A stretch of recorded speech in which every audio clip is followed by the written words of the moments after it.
I'll just say wrestling is by far the most hardest sport I've done in my experience. So if you say wrestling is not hard, you haven't been pushing yourself hard enough. We're all just a kid from somewhere, right? At least that's what I've heard. And yet, why does it seem like if you come from a small town, it's harder to make it out? And sometimes you might just get trapped. Welcome to Just a Small Town Kid, a podcast that explores what it takes to be successful coming from a small town, particularly in the sport of wrestling. I'm your host, Aviana Perkins, and this is our very first episode of Just a Small Town Kid. Let's call it a family affair, as I'll be talking to my younger brother and my dad, both named Charles. But don't worry, I'll distinguish them later. And together, we discuss the sport of wrestling, not to be confused with WWE. And we also talk about what it takes to be successful coming from our hometown of New Kensington, Pennsylvania. Before we dive into all of the topics for this episode, I'm sure you're wondering why I, of all people, would be hosting a wrestling podcast. Personally, I have never wrestled. Girls wrestling was just not a thing that anyone even thought of when I was younger. However, today, girls' and women's involvement in the sport has exploded. But that's a topic for another day. My point is, although I do not wrestle myself, I spent years attending matches, practices, and tournaments, watching my 4 younger brothers compete. And over time, I learned the sport right there with them. I still watch them getting nervous and excited as they step on the mat. I may not know every single fact about wrestling, going all the way back to its origins in Greece, but I do understand the sport, and I want to recognize those who put in their blood, sweat, and tears with everything that they have. This leads me into the question of what does it take coming from a small town, not having those same opportunities and resources as others, keeping the mentality of there's someone somewhere else working harder. For me, I automatically think of underdog stories like Rocky, the boxer from the movie, or, specific to wrestling, the career of Olympian Jordan Burroughs. As we dive into this concept, let's first travel to the little town of New Kensington, Pennsylvania, 30 minutes outside of the Steel City, Pittsburgh. I love my hometown, the community, and the people who make it. Yet, every town has its good qualities and its bad qualities. According to my dad, Chuck Perkins, who has lived in this town his whole life, this is how he would describe it. I'd describe it as this is a good place to be because people support each other more than people think. And if you're from New Kent, you have to be resilient. And that's something you're going to need for the rest of your life. So resilience is the key. And we have a lot of that. I want to put emphasis on resilience being key, like my dad just said. Curious why that's so? Even though New Kensington is home to one of the very first black quarterbacks, Willie Thrower, and was once a thriving steel industry, you cannot hide the fact that bad things are still happening and it's just out of your control, no matter how much you may want to ignore it. 6 teenagers charged in connection to the death of Jason Rayford, a husband and father of 2 who was shot to death on Sunday. Reporting live in Westmoreland County, Erica Stanish, KDK News. The most dangerous cities to live in Pennsylvania in 2023. Number 10, York, Pennsylvania. Number 9, Pottsville, Pennsylvania. Number 8, New Kensington, Pennsylvania. And 1 man is dead and another injured after a double shooting in Westmoreland County. Police swarmed an apartment complex in New Kensington after shots were fired just after noon. It happened at the Valley Royal Court Apartments on 4th Street, just blocks away from the New Kensington Police Department. Unfortunately, these are just some of the factors faced while living in New Ken. Don't get me wrong, bad things can happen anywhere. But It's always easy to have someone not give you a chance because where you come from has a bad reputation, making you have to work that much harder. Remember how I said it can be a trap? Sometimes the only way to escape is through sports. Here's where wrestling comes into play. And along with my brother, Chucky, we go through his journey so far and some of the struggles he's faced, both on and off the mat. With that being said, I would like to introduce you to my younger brother, Chucky Perkins. Hi, my name is Charles Perkins, and I'm Aviana Perkins' brother. I play football, I wrestle, I do track, I do baseball too. Yeah, that's it. Can you just tell me more about your wrestling background? So how long have you been wrestling and just kind of like your origin story? How'd you get into it? I don't exactly know how many years I've been wrestling. I'd say 11 plus years, I think. I got into wrestling a long time ago when I was little, and I just stuck with it. And it's way easier now because I actually know what I'm doing. So going off of that, how would you just describe wrestling? Say maybe for someone who doesn't exactly know what wrestling is, or when I feel like a lot of people when they think of wrestling, they think of WWE, and that's not what you do. I would say you don't really like wrestling until you win a match, but winning is it makes all the practices and stuff you go through worth it. Give me a rundown of your day being right now in wrestling season. How is that being a student athlete? Wrestling season, so you wake up 6 o'clock, get ready for school. You leave around 6:50. Go to school, finish your school day. You get out at 2:15. You go home for like an hour. Then you come back to practice early. You start at 4. You're there till 6. And the practices are pretty hard because it's going towards the end of the season. So there's going to be more competition, better competition for states and qualifiers and all that. So we have to be on top of all our stuff because all the team stuff of wrestling is over. So it's all individual. Can you just give me like a run through of practice, kind of how it goes? So like if someone's listening to this, they could maybe put themselves in your shoes because I know wrestling practice is not easy. So I run through most times is we get there, we wait for the coach to get there if he's not already there. We put our running shoes on. We run for at least a half an hour every day outside. Outside? Like even when it's cold? Yeah, he said it doesn't matter. So Oh at my least gosh. half an hour or longer. The Okay. bleachers around the school campus. And then after that, we go in the wrestling room. We run in there for about 20 minutes. Then we stretch. And we go into practicing our singles, doubles, high crotches. Just the basic shots. We take about 15 minutes to go over anything we messed up on or we could get better at individually. After that, we usually go over 1 or 2 moves together. And then once we finish that, once everybody has it down, we usually go into live takedowns for about 15 minutes. And then after that, we usually go live, 6-minute matches. Then we either finish going live or we get on the wall and run. And all this is happening in amount of how long is your practice? It's from 4 to 6, so 2 hours. Yeah, okay, that's a lot in 2 hours. So definitely, I would say conditioning focus. You're doing a lot of running. Every practice Okay. is a grind.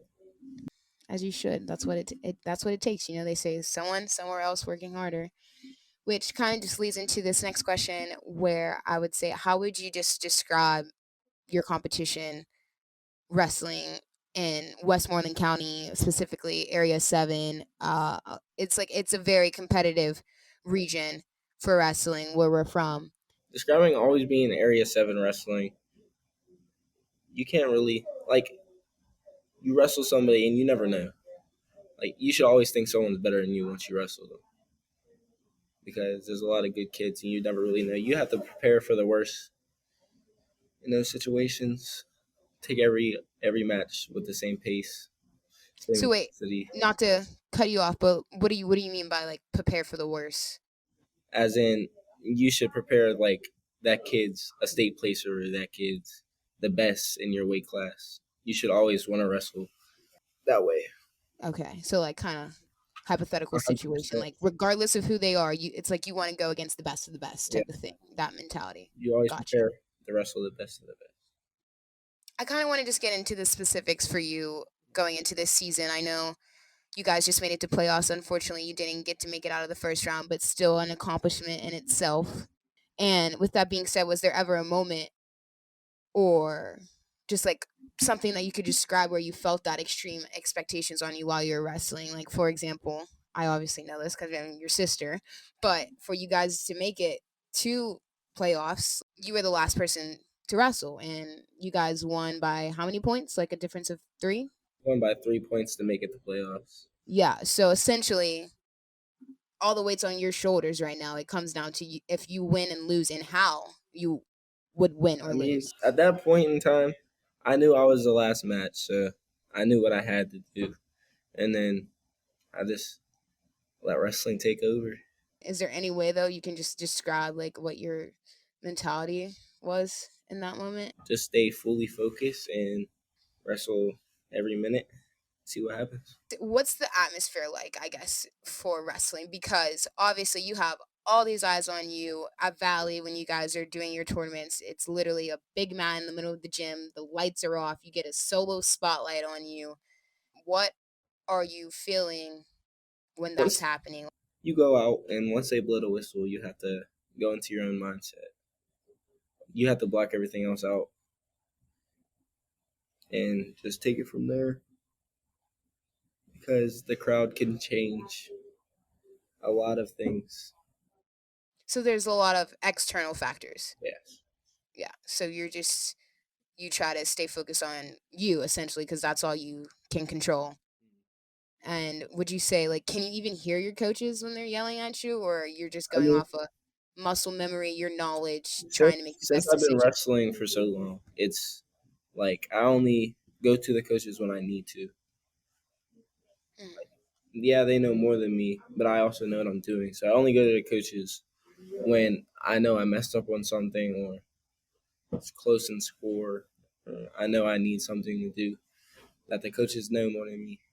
From your perspective, what do you think it takes to succeed coming from a small mountain town? So like obviously, for example, us from Valley, New Ken, sometimes don't have the best reputation. People kind of don't think the best of us, think that not successful. So You just have what to would you say it think takes? that everyone's against you, even though everybody might not be. Like, you can't put the wrestling match in the ref's hands. You can't depend on other people to make you better. You have to push yourself to make yourself better. You have to be the best if you want to be the best. So Mm. you have to continue to push harder than most other places because they're more known and they have a wrestling background or they're in a wrestling family, so more people know them. You just have to work harder. Yeah, the underdog mentality.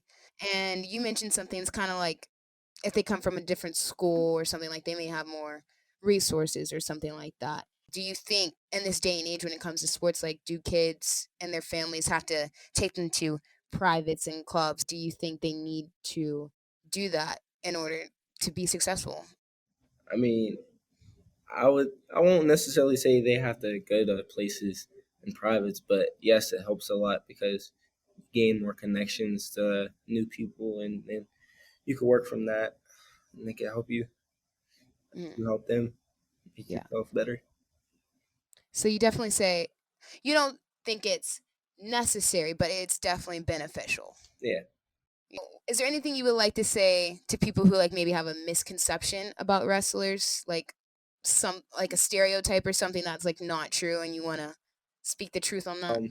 If you wrestle and you just go against kids that aren't good, do stuff like that, you're just gonna end up not going anywhere in this sport.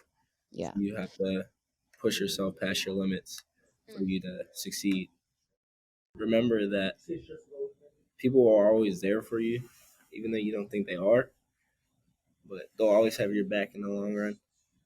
So just keep trying to better yourself and block out all the negativity. Make yourself better. Okay, so we just heard firsthand from my brother what his experience has been like, whether it's his intense practices or the mindset he uses in matches, which honestly can cross over to enduring everyday life. Now we're going to flip sides and talk to my dad. Not only is he the youth wrestling coach, but we'll also get to approach these topics with the parent perspective of trying to do whatever you can to help your child succeed. And here he is, Chuck Perkins. Coach Chuck, Valley Youth Wrestling Coach. And how long have you been coaching? Oh man, coached for a long time. Since Church was 6, so that would be 11 years. 11 years. So, how would you describe what it's like being a wrestling coach? It's pretty cool. You get a chance to motivate and teach kids and give them something to do well, look forward to doing. And for you specifically, what would you say are your coaching approaches or what your coaching style is? I could motivate. Yes, Okay. to be able to motivate.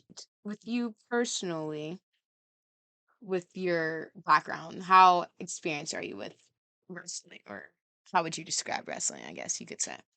I was surprised that there was a sport that was more intense than football for one. 'Cause I'm a big football guy, but yeah, wrestling's good. Individual sport. Dig deep, kind of figure out who you are. And I like when kids kind of show you what they're gonna be like when they grow up as kids. They don't lay down. They don't ever stop scrapping.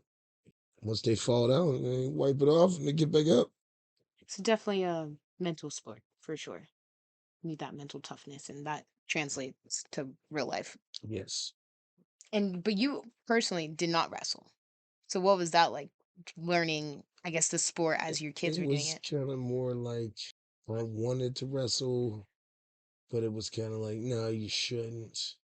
There's certain things about wrestling, but I remember I never had a problem getting into a wrestling room. So I did a lot of wrestling practice. I just never joined the team or got on the mat. Did a lot of practice. Intense Uh, practices. Chucky's yeah, practices are Coach Mo, Coach Mo Gwynn never had a problem with a kid that wanted to learn something about wrestling coming in his wrestling room. yeah. When Chucky brought up his practices, he talked about like how much they have to run and how they're running for like 30 minutes regardless of the weather, and then they do all their drills and all that stuff. So was it similar back in the day or a little different, more intense, less intense? Well, I don't know. Only thing I know is most things about Valley, if you get the memo, is one, very aggressive, two, motivated, and three, gonna be strong. Well, I guess four is you rarely see us get tired. So that involves a lot of running, a lot of conditioning, a lot of preparation. Makes sense because you're out there for when you're a kid, it's 1 minute periods, but as you get older, the periods get longer. So you gotta be able to withstand that amount of time. Yes, but not a lot of huffing and puffing. We go hard at practice, and like I said, kids show a lot of resilience. To learn, I always tell their parents too before they come take a before and after picture of your kid, Hmm. because they're gonna when they first walk in there, they're gonna look different after the season's over. From your perspective, what would you say it takes to succeed coming from a smaller town or somewhere that's unknown? And would you say like that's advantage, disadvantage? Just what are your personal thoughts about that? It could be your advantage or your disadvantage. You just can't let where you're from either be a trap, and at the same time, where you're from could be your catapult to get to where you want to go. Where you're from doesn't define you. You can make it to the highest level regardless of where you're from. But you got to put in the hard work, and you got to be determined, and there's certain factors and I guess outside life that you can't let those put you off track. You got to stay on path and know what you want to do and stick with that. Yes, yes, but at the same time, you said it, very determined. But back to wrestling specifically, how would you describe what wrestling competitions like in our area? Area 7, I Or think. I guess Westmoreland County to be more specific. Yeah, we said Area 7, so I'm gonna say Area 7 is probably one of the hardest areas to compete at. You have to be elite to compete in Area 7. You have to be. You got to be a good wrestler. You have to. Oh man, you got to put in that work. It's no going to be no easy ride getting through Area 7. I think a keyword to take out of that, you said elite. So that makes me think of clubs and extra practices and things like that. It's kind of like a focus within this podcast specifically. Do you think you have to make sacrifices in order to make it in like elaboration of that? Because you always say there's someone somewhere else working harder. I guess how Yeah, does that translate specifically to we're talking about wrestling right now? I believe that is always someone somewhere else working harder than you.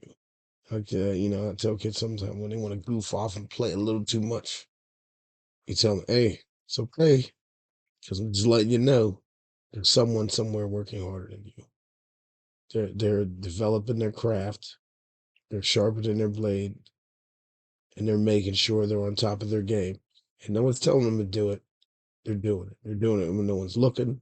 They're doing it first thing in the morning. They're doing it before they go to bed. Getting better, working harder.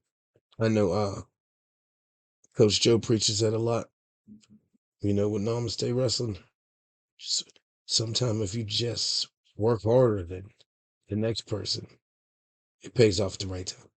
Yeah, you got to put, I guess, put the work in to see the results you want, something like that, you know. Yeah. But then that makes me think because I heard Coach Joe actually say this the other day at practice, but he was like, the first 3-4 years you can go off of just strength and stuff like that, Yeah. but then you It's raw talent. get to a certain point where that technique has to kick in, and then that's more so, I guess, lenient towards clubs and extra practices where you can really dedicate that time and effort in order to learn those skills. So I wanted to ask you, like, what are your thoughts on that? That it seems like sometimes to be more successful in sports or like reach a certain level, you have to be making those decisions, like doing more. It's true though, because I think Joe is one of the best technicians there is when it comes to teaching wrestling and watching how you break it down and then giving the kids jewels that they can use for the rest of their wrestling career. It's good to get that technique in there. It's good to have it because it's gonna probably get you over at the end of it all. I mean, you can go pretty far on being just a good athlete, a great athlete. You could go for, and somewhere you're going along the line. You're gonna have to have some technique, or that all the athleticism in the world is not gonna overtop technique. Yeah. As sad as that is to say. It just depends. Sometimes if you know more in a situation, that can be the difference between winning and losing. Yes, Hmm. and I believe in preparation is the key. Hmm. You should not be worried, frustrated, flustered if you're properly prepared. If you're prepared, if you're mentally prepared for the task at hand, you should be good. You should do well. Hmm. And we preach a lot of that at Valley, man. There's good youth coaches, man. Yeah, that's how it should be. Just go on the mat and just go do Yeah. your thing.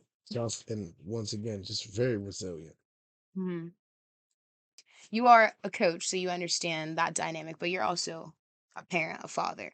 So how we were talking about the extra practices. So like for example, all the boys going to Namaste. Pay to do that. So like just what's your thought process as a parent? Or are you thinking in your head, I need to do this in order to help my kids be the best that they can be? Yeah. And then, like when it comes to someone like a club coach, uh like a coach Joe, when it makes you feel good when someone sees something in your kid that you might not have known. Like, I didn't wrestle when I was when I was young. Mm. So, but to have like a different lane cut out and then someone sees something in your kid and lets you know, like someone I did told me a long time ago. It was Jordan Shields told me a long time ago. He was like, I'm just letting you know your kid, he got some, and I think he was talking about uh Church at the time. He was like, he got something. I'm telling you right now. And I'm like, yeah, he drives me nuts, blah, blah, blah. He's like, late bloomer. Don't worry about it. I'm like, really? I'm like, he's giving me gray hairs here. He said, don't worry about it. Late bloomer. When he puts this thing together, stay on the top of the podium. I was like, yeah, okay. I'll take your word for it. But watching him grow through the years, oh boy, it's coming. Yeah, he's out there scrapping, along with all my kids. They all scrap. Yeah, and I think that it's kind of like a full circle thing that draws back to how we were talking about New Ken, and every every place has its issues, right? But like that community aspect's still there. It's like you want to see people succeed and do good from where you're from. Like it's Yeah. just that connection, unexplainable type of thing. Like you might not even know somebody personally, but it's like, hey, you're from where I'm from. I get that. You just want to see them do good. Yeah, Mm. that's it. I mean, and that's how it works. It's just, let's say, good kids, good families, good communities that all give a damn. Because at the end of the day, it's all about the kids. I mean, I feel like that was a good way to close it out. Is there anything else you want to add on top of that? No, Any additional information? no, I am done with the interviews for today. Well, I hope that gave you some insight about what it's like being from New Ken and wrestling. Facing the adversity associated with both of them. Thank you to my dad and my brother for being the guests today. It was a fun experience, to say the least. I'm your host, Aviana Perkins. Make sure to tune in to our next episode of Just a Small Town Kid, where we'll explore another athlete's journey and facing where they come from. Subscribe to Just a Small Town Kid anywhere you find your favorite podcast.